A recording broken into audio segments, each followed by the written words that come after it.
एक ऐसी फ्लाइट जिसने उड़ान साल 1955 में भरा और लैंड 1992 में किया। पायलट फ्लाइट को लैंड करवाता है और साल पूछकर दोबारा एरोप्लेन के साथ गुम हो जाता है। जी हां, सही सुन रहे हैं आप। जानिए क्या थी पैन अमेरिकन फ्लाइट 914 की पूरी कहानी। कल्पना कीजिए कि आप किसी हवाई जहाज पर चढ़ें, घड़ी देखी और सोचा कुछ घंटों में अपनी मंजिल पर पहुंच जाएंगे। कुछ देर बाद आपको जहाज में हलचल महसूस होती है और आप पूरी तरह से अलग समय और जगह पर पहुंच जाते हैं। सोचकर भी अजीब लग रहा है ना? पर क्या आपको पता है कि अमेरिका की पैन अमेरिकन फ्लाइट 914 के साथ कुछ ऐसा ही हुआ था। साल 1955 में इस फ्लाइट ने टेक ऑफ लिया और 37 साल बाद कराकस, वेनेजुएला में लैंड हुई। लोग इस घटना से हैरान थे, कुछ लोग तो इससे टाइम ट्रेवल भी कह रहे थे। तो आइए आपको इस दिलचस्प कहानी से रूबरू करवाते हैं। जुलाई 1955 को फ्लाइट 914 57 यात्रियों, पायलट और 4 सदस्यों के साथ न्यूयॉर्क से मियामी के लिए रवाना हुई।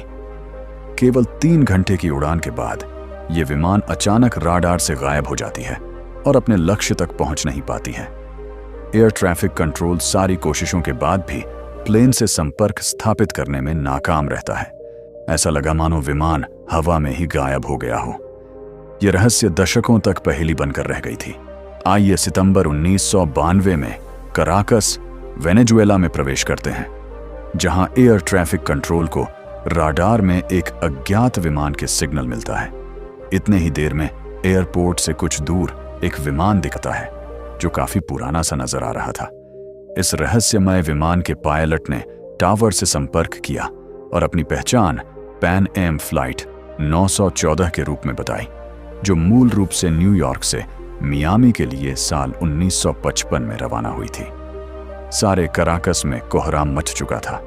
कोई भी ये समझ नहीं पा रहा था कि ये फ्लाइट जो 1955 में टेक ऑफ हुई थी, अपनी मंजिल से 1100 मील दूर 37 साल बाद क्या कर रही है।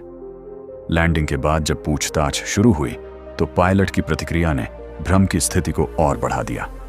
पायलट ने दावा किया कि ये उड़ान 2 जुलाई 1955 को मियामी हवाई अड्डे पर उतरने वाली थी। जैसे ही पायलट को यह पता चलता है कि वह साल 1955 में नहीं बल्कि 1992 में है, तो वो फ्लाइट को लेकर दोबारा कहीं गुम हो जाता है। इस घटना ने पूरे दुनिया में कोहराम मचा दिया था। उस फ्लाइट के साथ 37 वर्षों के दौरान क्या हुआ? इतने सालों तक ये फ्लाइट कहां थी? विमान रहस्यमय तरीके से कराकस में कैसे पहुंचा? और पायलट दोबारा प्लेन के साथ कहां चला गया? विमान दूसरी बार बिना किसी सुराग छोड़े कैसे गायब हो गया? आज 32 साल बाद भी इस पहेली को कोई सुलझा नहीं पाया है।